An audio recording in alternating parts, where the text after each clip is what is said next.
안녕하세요. 로그스탁의 남강호입니다. 그래프제 테크놀로지 정말 위기일까요? 나스닥 상장 폐지 경고, 재무보고서 지연, 그리고 오늘 7월 17일 청문회가 열리는 날입니다. 많은 투자자들이 지금 이 회사의 운명을 지켜보고 있는데요. 이제 끝일지 혹은 새로운 기회의 시작일지 오늘 영상에서 자세하게 살펴보겠습니다. 지난 뉴욕 증시 한번 확인할 건데요. 미국장은 3대 지수 모두 상승하며 시장의 긍정적인 분위기를 이어갔습니다. 실적 기대감과 일부 경제 지표의 안정적인 흐름이 투자 심리에 힘을 실어준 하루였습니다. 먼저 S&P 500 지수는 전일 대비 19.94포인트 오른 6263.70으로 마감했습니다. 상승률은 0.32%로 이틀 전 하락을 빠르게 만회하며 다시 고점 영역을 노리는 흐름이 이어지고 있습니다. 다우존스 산업평균지수는 231.49포인트 상승하며 44,254.78의 거래를 마쳤습니다. 상승률은 0.53%로 전일 급락에 대한 되돌림이 강하게 나타난 모습이었고, 특히 산업재와 금융주 중심으로 강한 매수세가 유입됐습니다. 기술주 중심의 나스닥 종합지수는 52.69포인트 오른 2730.49에 마감했고, 상승률은 0.25%로 나스닥도 역시 반등에 성공하며 전체 시장을 안정적으로 끌어올렸습니다. 오늘 장의 핵심은 실적입니다. 넷플릭스가 17일장 마감 이후 실적을 발표할 예정이고, 테슬라, 인텔, 엔비디아 등 대형 기술주들의 실적 발표도 잇따라 예정돼 있는데요. 투자자들은 실적 시즌의 첫 단추가 긍정적으로 시작될 것이라는 기대감을 보이고 있습니다.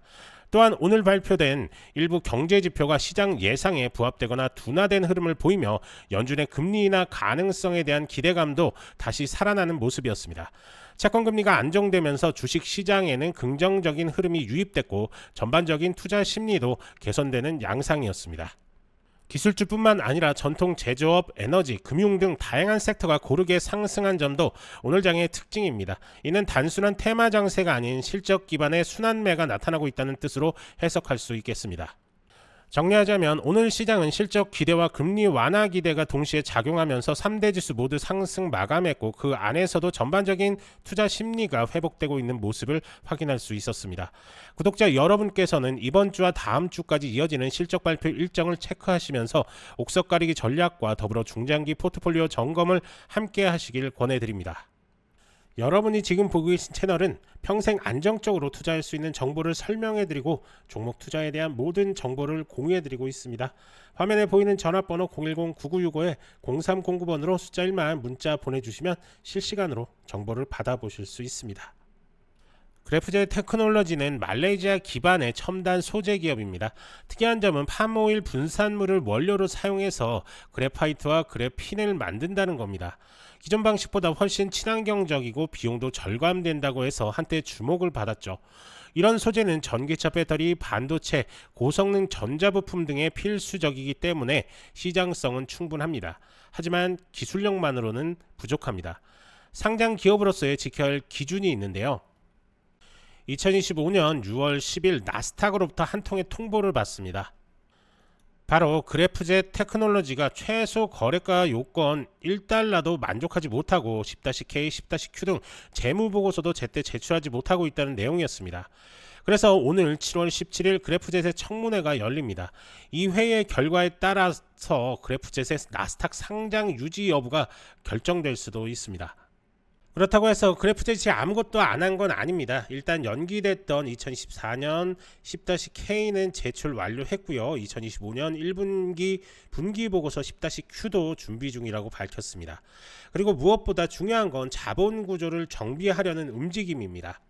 그래프젯은 오는 7월 30일 열리는 주주총회에서 주식병합 안건을 상정할 예정입니다. 리버스 스플릿, 즉 여러 주식을 하나로 합쳐서 주가를 인위적으로 높이는 방식이죠. 1달러 이상 주가를 유지하기 위해 필요한 선택입니다.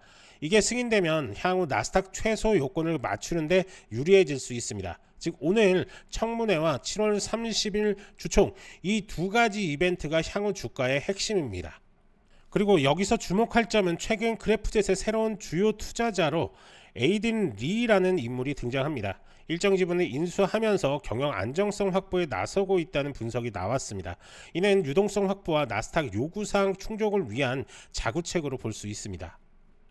혹시 이런 이슈들을 보면서 지금이라도 그래프제 테크놀로지를 어떻게 해야 하나 고민되시는 분들 계시죠.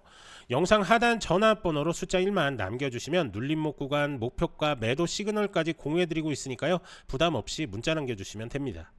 간혹 영상만 보시고 대응하시는 분들이 좀 계신데요. 문자 주셔서 직접 설명 들으시고 정보방에서 실시간 방송으로 좋은 종목들 설명 듣고 대응하시는 게 훨씬 더 도움이 많이 되시니까요. 편하게 문자 보내주시면 됩니다. 자, 계속해서 이야기 이어가겠습니다. 자, 차트를 한번 보겠습니다. 상장하고 나서 14달러까지 갔던 종목입니다. 하지만 그 이후에 계속적인 내리막길을 탔고요. 1달러 선이 무너졌고 무너지면서 지금 상장 유지 조건에 대해서 계속적인 이야기가 나왔던 종목입니다. 최근 움직임을 좀 확대해서 한번 볼 건데요. 자, 보시는 것처럼 아까 전에도 보셨던 것처럼 구름대를 계속적으로 뚫지를 못했습니다.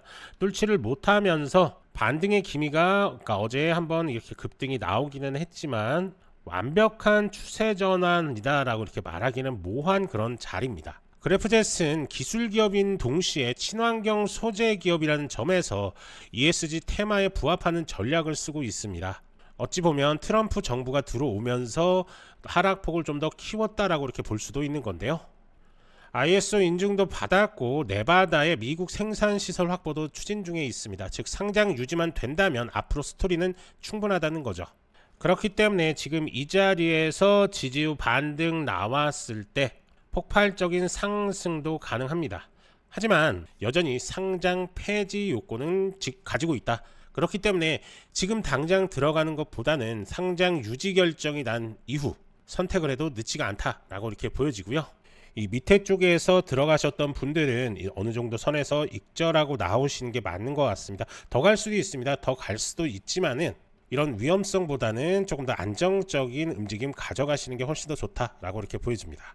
지금 주가는 10센트대입니다. 상장 폐지냐 반등이냐 기로에 서 있는 이 순간 그래프제 테크놀로지의 선택은 과연 무엇일까요? 그리고 여러분들의 선택은 어떤가요?